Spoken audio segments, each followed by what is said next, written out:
Ils se sont battus pour la France. On les appelle les tirailleurs sénégalais, composés de Gabonais, de Burkinabés, des Maliens, des Tchadiens, des Guinéens, d'Ivoiriens, des Camerounais, des Sénégalais, oui, des Togolais. Ils étaient à Thioroye, après avoir combattu pour la France. Mais ils ont été massacrés parce qu'ils ont demandé, réclamé leur dû. Ils ont réclamé leur solde, leur argent. Ils ont été massacrés. Et les régimes français ont voulu cacher cette vérité. Le président Macron a écrit au président Bassirou Diomaye Faye Diatta pour reconnaître le massacre. Le président Hollande, idem. C'est notre histoire. Un peuple sans histoire est un monde sans âme. Frères et sœurs, l'histoire de l'Afrique, le ministre des Affaires étrangères français reconnaît ici comment nos aïeux, nos pères, nos grands-parents ont été massacrés après avoir libéré la France à leur retour au Sénégal, à Thioroye. On écoute ensemble. Monsieur le Président de la République du Sénégal, Messieurs les Présidents, Monsieur le Premier ministre, Mesdames et Messieurs les ministres, Monsieur le maire, Mesdames et Messieurs, ils venaient du Sénégal, des Comores, du Congo, de Côte d'Ivoire, du Gabon, de la Guinée, de Madagascar, de Mauritanie, du Niger, du Tchad, du Togo, de ce qu'on appelait encore à l'époque la côte française des Somalies, le Dahomey, la Haute-Volta, l'Oubangui-Chari ou le Soudan français.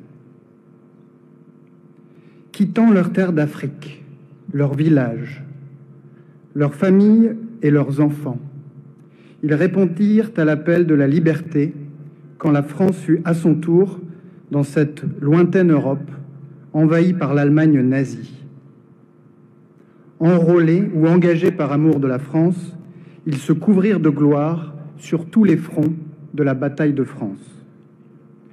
À Sedan, Bar-le-Duc, Neufchâteau, Rohrbach, Somote, à Amiens, à Bouglin-Val, à Aubigny, c'est en héros que les tirailleurs sénégalais écrivirent cette page de notre histoire, repoussant courageusement les coups de boutoir de l'ennemi, malgré l'écrasante supériorité de ses moyens, s'illustrant au combat par des exploits sanctionnés, par de si nombreuses citations et décorations militaires. Tant d'entre eux furent tués, portés disparus ou blessés au combat. Plusieurs milliers furent lâchement exécutés par la Wehrmacht après lui avoir fait subir de lourdes pertes.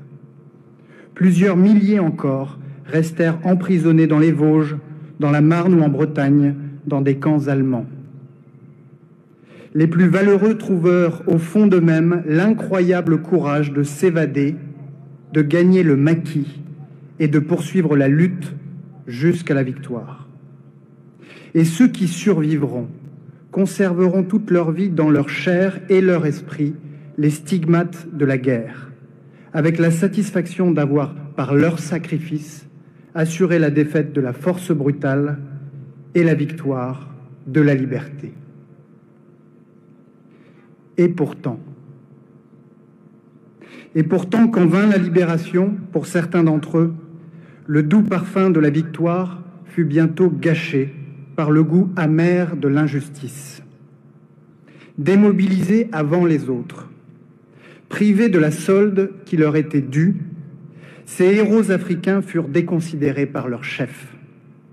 Ces valeureux tirailleurs furent traités comme des soldats de second rang.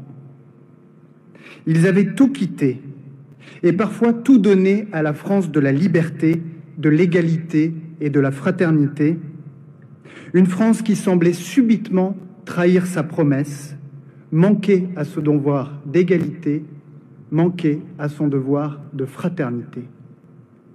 Ils ne purent faire autrement que de le lui rappeler. Une première fois, ils protestèrent à Morlaix, où la moitié d'entre eux refusèrent d'embarquer à bord du Circassia qui devait les ramener chez eux. Une deuxième fois, arrivés ici dans le camp de Tiaroy, ils protestèrent à nouveau et refusèrent de regagner leur foyer avant d'avoir reçu ce qui leur était dû. Et c'est au matin du 1er décembre 1944, ici même à Tiaroy, qu'ils réclamèrent justice dans un immense cri de colère qui retentit encore 80 ans plus tard. Un cri de colère que la France réprima dans le sang en ouvrant le feu sur ceux-là même qui avaient risqué leur vie pour qu'elle puisse être libérée.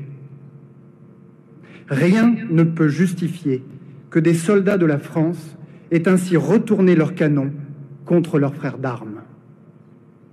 Les douleurs encore si vives provoquées par cette plaie béante dans notre histoire commune, seul un travail de mémoire peut conduire à les apaiser.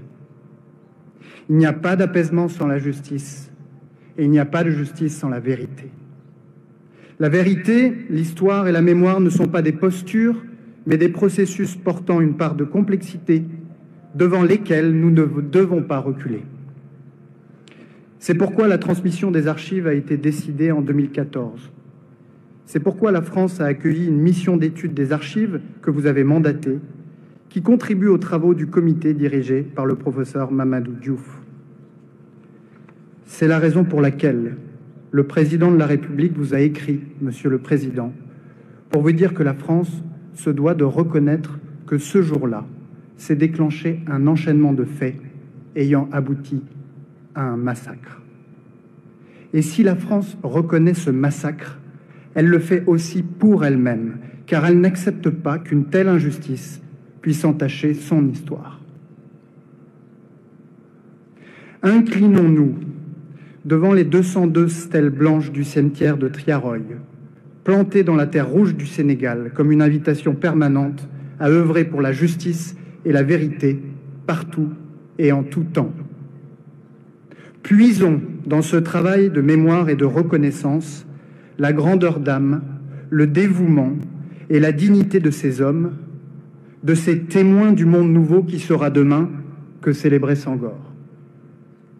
Cultivons l'amitié entre le Sénégal et la France sur les fondations d'une mémoire qui rassemble plutôt qu'une mémoire qui divise. Monsieur le Président, vous avez posé avec le Président de la République, le 20 juin dernier à Paris, les bases d'un partenariat renouvelé, fondé sur le respect mutuel au service des intérêts réciproques de nos deux peuples, unis par des valeurs démocratiques partagées et une relation d'amitié. Inventons ensemble ce nouveau dialogue, franc et respectueux des intérêts et des valeurs de chacun, transparent sur les objectifs, juste quant à la réalité des actes, juste quant au récit qui les entoure. Pour que vive la République du Sénégal et pour que vive la République française.